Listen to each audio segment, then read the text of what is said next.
Hello, നിങ്ങൾ കേട്ടിട്ടുണ്ടോ? കായ്ച്ച പനമരത്തെ വെച്ച് മുടി മുറിച്ച് കഴിഞ്ഞാൽ മുടി നല്ല പനങ്കൊല പോലെ വളരുമെന്ന്. ഞങ്ങളിന്ന് പനയിൽ വെച്ച് മുടി വെട്ടാൻ പോവാം കേട്ടോ. ഇതാട്ടോ അമ്മേൻ്റെ മുടി. അമ്മയ്ക്ക് ചെറുപ്പം തൊട്ടേ നല്ല മുടിയൊക്കെ ഉണ്ട്. അപ്പം ഇതാ ഞങ്ങളുടെ പനമരം.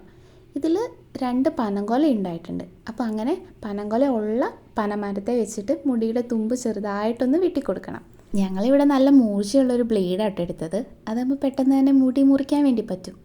ഞാനാണെങ്കിൽ മുടി പിന്നിയിട്ടേക്കുമായിരുന്നു. എൻ്റെ മുടി ഇങ്ങനെ പല പല ഭാഗത്തായതുകൊണ്ട് എല്ലാ ഭാഗവും വെട്ടാൻ വേണ്ടിയിട്ട്. പണ്ടുള്ള അമ്മച്ചിമാരൊക്കെ മുടീൻ്റെ തുമ്പ് ഇങ്ങനെ വെച്ചിട്ട് നല്ല കാച്ചിച്ച് വെട്ടുകത്തിയും കൊണ്ട് ഒരൊറ്റ വെട്ട് അങ്ങനെ കേട്ടോ അമ്മ പറയുന്നത്. അവർക്കവിടെ ഈ ബ്ലേഡൊക്കെ എടുത്ത് അരിയാനുള്ള സമയം. അങ്ങനെ ഞാൻ ഈ വെട്ടിയ മുടിയെല്ലാം കൂടി കൊണ്ട് ഒരു നനവുള്ള ഭാഗത്ത് കുഴിച്ചിട്ട് ചവിട്ടി ഉറപ്പിച്ചൊക്കെ വെച്ചു കേട്ടോ.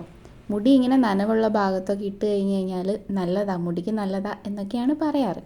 അപ്പോൾ നമുക്ക് നോക്കാം കേട്ടോ മുടി പനങ്കൊല പോലെ വളരുമോ എന്നുള്ളത്. അപ്പോൾ ശരി, ബൈ.